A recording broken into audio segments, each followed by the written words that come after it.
Hello, welcome to YouTube channel physics with Vikalp Sharma. पिछला video जो मैंने बनाया था उसमें आप लोगों को गॉस थ्योरम में electric field due to infinite line of charge, infinite line of charge में क्यू चार्ज था इनफाइनाइट लेंथ में, उसकी वजह से इलेक्ट्रिक फील्ड निकालना सिखाया था at a distance r by using Gauss theorem. आज हम दूसरी एप्लीकेशन गॉस थ्योरम की देखेंगे। हम निकालना सीखेंगे electric field due to infinite plane sheet या फिर कह सकते हैं large non conducting plate. Infinite plane sheet की वजह से या फिर लार्ज नॉन कंडक्टिंग प्लेट। तो इसमें पहली बात जो सीखनी है वो हमको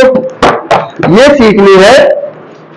कि जो हमारी प्लेन शीट है, ये शीट है, इसको जब क्यू चार्ज दिया तो क्यू चार्ज इसमें यूनिफॉर्मली स्प्रेड हो जाएगा। ये पॉइंट टू बी नोटेड, इसको ध्यान रखिए, क्योंकि जब मैं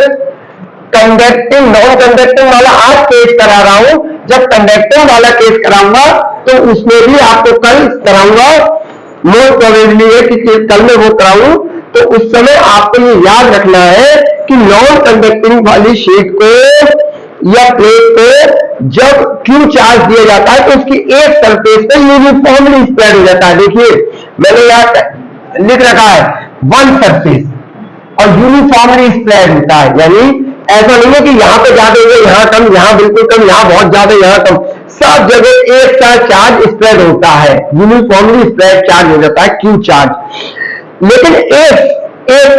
तरफ दूसरी तरफ नहीं होता है, चाहे शीट हो चाहे प्लेट हो, समझ में आ गया। उसकी एक सरफेस पर ही चार्ज होता है, वो भी यूनिफॉर्मली स्प्रेड हो जाता है, यूनिफॉर्मली डिस्ट्रीब्यूट हो जाता है एक सरफेस पर, दूसरी सरफेस पर नहीं। तो अगर हमको यहां से देखें, हमने लिखा है let a large non conducting plate ले ली या इनफाइनाइट प्लेन शीट ले ली हैविंग अ चार्ज क्यू, उस पर चार्ज क्यू है, distributed uniformly over it one surface. इसकी एक सरफेस पे, पीछे वाली सरफेस पर नहीं हुआ है, इसकी एक सरफेस पे यूनिफॉर्मली स्प्रेड हो गया है। यूनिफॉर्मली हुआ, ऐसा नहीं कहीं ज्यादा कहीं कम, कहीं ज्यादा कहीं कम, यूनिफॉर्म हुआ, लेकिन एक सरफेस पे दूसरी सरफेस पे, पीछे वाली सरफेस पे नहीं हुआ, मान के चलते हैं, ठीक है। Because the charge will spread on one face of non conducting plate. एक फेस पर हमारा चार्ज जो होगा वो डिस्ट्रीब्यूट हो जाएगा, ठीक है। तो हम जानते हैं, अब प्रूफ देखते हैं।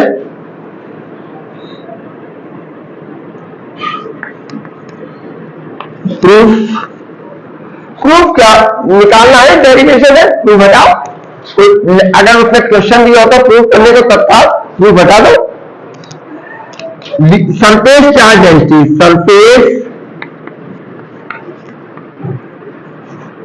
Charge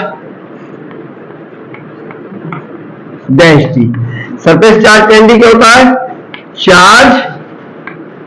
total charge upon area,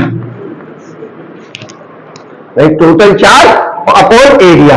इस एरिया देखो, मैं कल से बता दे रहा हूं, जब कंडक्टिंग होगा तो डबल एक एरिया ए, ये पूरा एक एरिया ए और एक ए, ये टू एरिया, दो एरिया, क्योंकि कंडक्टिंग में दोनों फेस पे चार्ज यूनिफॉर्मली डिस्ट्रीब्यूट करता है। कंडक्टिंग जो प्लेट होगी उसमें दोनों सरफेस पे या दोनों फेस पे यूनिफॉर्मली चार्ज डिस्ट्रीब्यूट होगा। तो कितनी सरफेस है? एक एरिया ये, एक एरिया ये, तो कितना चार्ज, कितना एरिया हो गया? 2a। क्यू चार्ज जो था, क्यू जो चार्ज होंगे कंडक्टिंग सरफेस पे, वो दोनों तरफ 2 एरिया, एक एरिया इधर और एक एरिया इधर डिस्ट्रीब्यूट हो जाएगा। या ये कह सकते हैं आधा आधा पार्ट नहीं है, क्यू चार्ज आधा इधर आ गया आधा इधर, या क्यू चार्ज 2 एरिया में बच गया, लेकिन इसमें एक ही एरिया में रहेगा, एक ही ए। तो सरफेस चार्ज डेंसिटी होती है sigma charge Q upon area A. This implies that Q is equal to sigma A. Equation 1 लेंगे, इसको इक्वेशन 1 लेंगे। अब इसे देखो, इस सरफेस से हमने कोई एक गॉसियन सरफेस मान ली, हमने पॉइंट P मान लिया इधर, P इधर और P ही इधर, P डैश, जैसे R डिस्टेंस पे इस, मेरी बात ध्यान से सुन लो, इस सरफेस पे R डिस्टेंस पे इधर और R डिस्टेंस पे इधर, तो इस सरफेस से R डिस्टेंस पे पॉइंट P मान लिया और दूसरी तरफ भी R डिस्टेंस पे पॉइंट P डैश मान लिया। एरिया DA छोटा सा इधर, इसका एरिया DA छोटा सा इधर। मैंने बताया था एरिया वेक्टर हमेशा आउटवर्ड्स होता है, तो ये भी आउटवर्ड्स निकल रहा है, ये भी आउटवर्ड्स निकलेगा, और इसका एरिया इधर आउटवर्ड्स निकलेगा। पॉजिटिव चार्ज है, इलेक्ट्रिक फील्ड क्या होगी, आउटवर्ड्स, इलेक्ट्रिक फील्ड आउटवर्ड्स, तो इसके लिए भी इलेक्ट्रिक फील्ड इधर होगी और इसके लिए भी इलेक्ट्रिक फील्ड इधर होगी, इस वाले के लिए इधर होगी, इस वाले के लिए इलेक्ट्रिक फील्ड इधर होगी। अच्छा, यहां सब पे क्या होगा, जीरो, क्योंकि इलेक्ट्रिक फील्ड इधर होगी और एरिया इधर होगा, इलेक्ट्रिक फील्ड इधर, एरिया इधर। इसका एरिया जब छोटा सा एरिया लोगे हमेशा आउटवर्ड ऊपर की ओर, और इलेक्ट्रिक फील्ड पॉजिटिव चार्ज की वजह से इधर, तो जब हम प्लस निकालेंगे, अभी मैं बता दूं, तो टोटल प्लस हमारा क्या होगा, plus due to P dash plus plus due to P, इसकी वजह से P की वजह से और P डैश की वजह से, प्लस टोटल फ्लक्स ये होगा। इसका क्या होगा, close surface E dot DA, P dash वाले का E भी इधर ही है, DA भी इधर है, जीरो एंगल है, इलेक्ट्रिक फील्ड भी इधर ही है, पॉजिटिव चार्ज है ना, पॉजिटिव चार्ज की वजह से इलेक्ट्रिक फील्ड भी इधर ही है और एरिया भी ये छोटा सा इधर ही है। ऐसे ही इलेक्ट्रिक फील्ड भी इधर ही है, इलेक्ट्रिक फील्ड भी इधर ही है, पॉजिटिव चार्ज की वजह से छोटा सा एरिया भी इधर ही है, तो दोनों के बीच का एंगल जीरो, E और DA के बीच का एंगल जीरो। इसमें पॉजिटिव की वजह से इलेक्ट्रिक फील्ड भी इधर है, पॉजिटिव चार्ज की वजह से आउटवर्ड होती है, इलेक्ट्रिक फील्ड भी इधर है, छोटा सा एरिया DA जो है एरिया वेक्टर वो हमेशा क्या होता है, आउटवर्ड तो इधर, तो इलेक्ट्रिक फील्ड और एरिया के बीच का एंगल भी जीरो, दोनों एक ही डायरेक्शन में है, पॉइंट P पे E और DA दोनों एक ही डायरेक्शन में है, P डैश पे भी E और DA दोनों एक ही डायरेक्शन में। तो अभी मैं बता दूंगा ऊपर और नीचे क्यों ले लिया, बस इस सरफेस पे और इस सरफेस, मतलब इस पे इधर ही क्यों लिया और इधर ही क्यों लिया, यहां और यहां क्यों ले लिया, I will tell you, just wait. तो ये P डैश में से, और इसका फ्लक्स का formula, close surface E dot DA, कौन से पीक पे, ठीक है। अब मैं बता रहा हूं, यहां पे तुम आप लोगों को, अच्छा टोटल प्लस क्या होता है, टोटल प्लस क्या होगा, Q upon epsilon not, Gauss theorem, Gauss theorem क्या कहती है, Q upon epsilon not total flux होगा, तो Q अपॉन एप्सिलॉन नॉट। यहां मैं आपको समझा दे रहा हूं, अभी P डैश तो मैंने शो कर दिया कि भैया कि पॉइंट P पे है और P क्या दिखा रहा है, पॉइंट ये P डैश पे E डॉट D है और वो पॉइंट P पे E डॉट D है। A डॉट D क्या होता है, A B cos थीटा, दोनों के बीच का एंगल जीरो, E और DA के बीच का एंगल दोनों पैरेलल है, यानी सेम डायरेक्शन में है, तो दोनों के बीच का एंगल जीरो, बस यही समझो। यहां पे अगर मैं यहां एक छोटा सा एरिया लेता तो एरिया वेक्टर आउटवर्ड्स होता ऐसे, ये चौक देखो, यहां पे जब लेता इस सरफेस पे ये छोटा सा एरिया लेता आउटवर्ड्स होता, और पॉजिटिव की वजह से इलेक्ट्रिक फील्ड ये वाली चौक देखो इधर होती, तो दोनों के बीच का एंगल 90 हो जाता, एरिया वेक्टर ये और ये इलेक्ट्रिक फील्ड दोनों के बीच का एंगल 90, तो EDA cos 90 जीरो, तो इस पूरी पे सब जगह cos 90 रहता है, इलेक्ट्रिक फील्ड इधर रहती और एरिया वेक्टर इधर रहता, तो जीरो। ऐसे इधर इस वाली सरफेस पे इलेक्ट्रिक फील्ड पे प्लस की वजह से ऐसे रहती, इलेक्ट्रिक फील्ड प्लस की वजह से ऐसे रहती, और एरिया वेक्टर डाउन मतलब आउटवर्ड इधर की तरफ रहता, ये तब भी 90 रहता, तो जीरो। तो इसलिए मैंने इस सरफेस की वजह से क्या हो गया, जीरो तो लिया ही नहीं, सिर्फ इसकी वजह से लिया EDA cos जीरो, और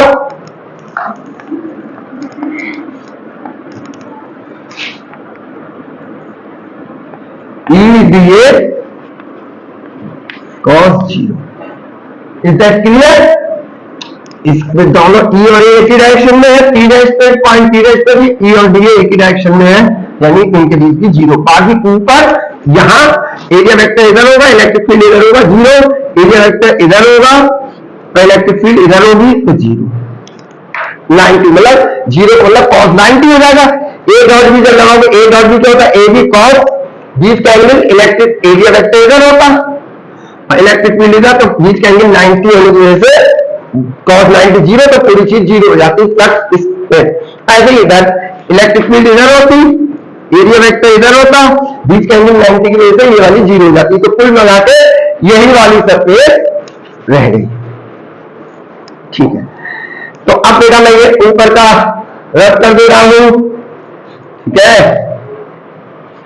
लिख लीजिएगा इसको कुल बस यही याद रखना है कि नॉन कंडक्टिंग प्लेट पर चार्ज एक सरफेस पे यूनिफॉर्मली डिस्ट्रीब्यूट होता है। कल चलो कल वाली बात अभी बाद में बताऊंगा फिलहाल यहां से आ जाओ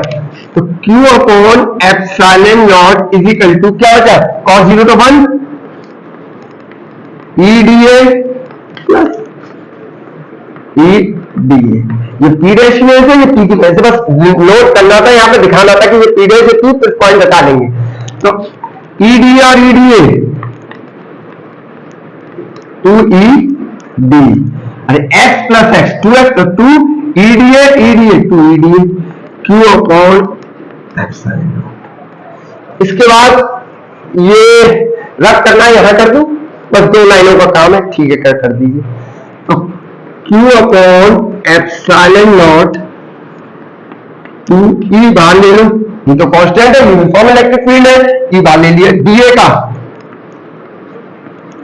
dx का x छोटा सा लेंथ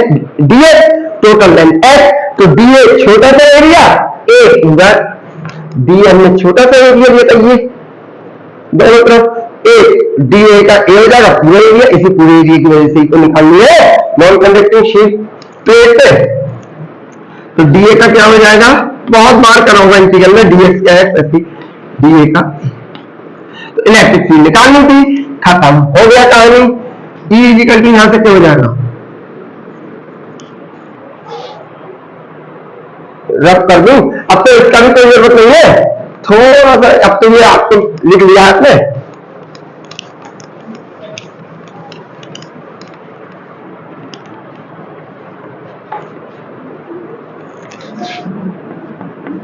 इसका E इक्वल टू क्या हो जाएगा Q अपॉन 2A अपॉन में चला जाएगा Q upon 2A epsilon not. ठीक है Q की वैल्यू रख दो फ्रॉम 1 कितना है सिग्मा ए फ्रॉम 1 Q की वैल्यू कितनी है sigma a surface charge density charge upon area charge Q area A यहां से Q इक्वल टू क्या होगा sigma a surface charge density को सिग्मा से दिखाते हैं कूलॉम्स लॉ में भी पढ़ाया था 2A एप्सिलॉन नॉट। इससे ये करिए तो इलेक्ट्रिक फील्ड क्या आ गई सिग्मा अपॉन 2 एप्सिलॉन नॉट ये होती है सरफेस चार्ज डेंसिटी को electric field due to infinite plane sheet या नॉन कंडक्टिंग प्लेट के लिए ये निकल के आती है electric field sigma upon 2 epsilon not. फिर से एक बात बता दूं नॉन कंडक्टिंग प्लेट पे जो Q चार्ज होता है वो यूनिफॉर्मली डिस्ट्रीब्यूट होता है ऐसा नहीं कहीं ज्यादा कहीं कम दूसरी बात एक ही फेस पे या एक ही सरफेस पे तो इसीलिए मैंने एक सरफेस लिया चार्ज Q एक ही सरफेस पे डिस्ट्रीब्यूट हुआ। उसमें क्या होता है कंडक्टिंग वाली जो कल कराऊंगा उसमें चार्ज Q यूनिफॉर्मली तो होगा ऐसा नहीं है कहीं ज्यादा लेकिन दोनों सरफेस पे तो चार्ज तो Q रहा और सरफेस कितने हो जाएंगी ए ये वाली और ए ये वाली तो सरफेस चार्ज एस्टीमेट चार्ज तो Q एरिया कितना हो जाएगा 2A इस पे भी डिस्ट्रीब्यूट होगा इस पे भी डिस्ट्रीब्यूट होगा क्योंकि वो कंडक्टिंग प्लेट होगी तो बस इतना अंतर आएगा कल यहाँ कितना कर लूंगा मैं 2A यहाँ कितना कर लूंगा 2A और ये बात याद भी रखनी है कंडक्टिंग प्लेट में दोनों तरफ चार्ज डिस्ट्रीब्यूट होता है और नॉन कंडक्टिंग प्लेट में एक तरफ तब तक ये वाला करिएगा कल मिलते हैं कंडक्टिंग प्लेट वाली आर्टिकल के साथ उससे देखेंगे इसे समझेंगे तब तक पढ़ते रहिए। बाय।